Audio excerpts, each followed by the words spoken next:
The label in a contract, freelancer, contractor, casual, does not determine someone's legal employment status. Under UK law, the actual working relationship does, and getting that wrong can be expensive. UK employment law, under the Employment Rights Act 1996, recognises three types of status: employee, worker, and self-employed. These are nested and not equal. Self-employed sits outside of this. Worker is the middle tier, employee is the top. And the key line here is all employees are workers, but a worker is not an employee. That distinction matters because the rights you legally owe depend on which side of that line someone falls. Workers get minimum wage, paid holiday and rest breaks. Employees get all of that, plus statutory maternity pay, redundancy pay, pension auto-enrollment, and unfair dismissal protection. So the question is never just worker or employee in isolation. It's this: does this person clear the threshold into employee status?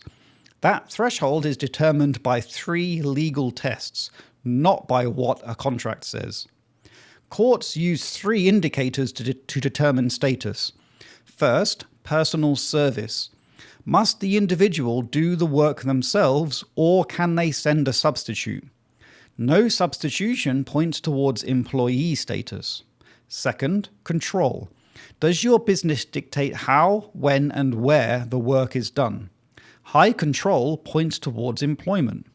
Third, mutual obligation. Does each side expect ongoing work, you to offer it and them to accept it? If yes, that's a strong indicator of employee status. So here's two examples.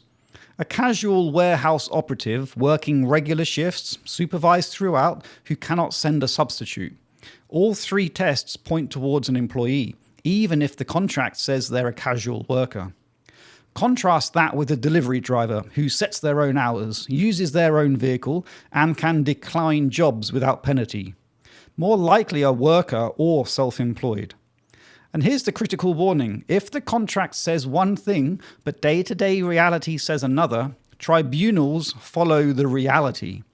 Sprint law notes that if a contract allows shift refusals, but managers routinely expect acceptance, that inconsistency alone can trigger reclassification. Misclassify someone as a worker when they meet the tests for employee status, and the liability does not appear on the day you make the mistake. It appears the day they bring a claim. At that point, you may owe redundancy pay, statutory maternity pay, pension contributions, and back pay for rights owed from the start of the relationship. The liability is retroactive. The Uber and Deliveroo cases made this visible at scale. Both had workers successfully claim rights they had been denied. The lesson is the same for any business. Misclassification is not an upfront fine. It's a debt that compounds quietly and can surface at the worst possible time. So, before you engage anyone for work, run the three tests: personal service, control, mutual obligation. If all three point towards integration, they must do the work themselves, you direct how it's done, and both sides expect ongoing engagement, then treat them as an employee. Do that before the contract is signed, not after a dispute arrives. The contract label is your starting point for drafting. It's not your legal defense. If you're unsure, take employment law advice before any relationship begins.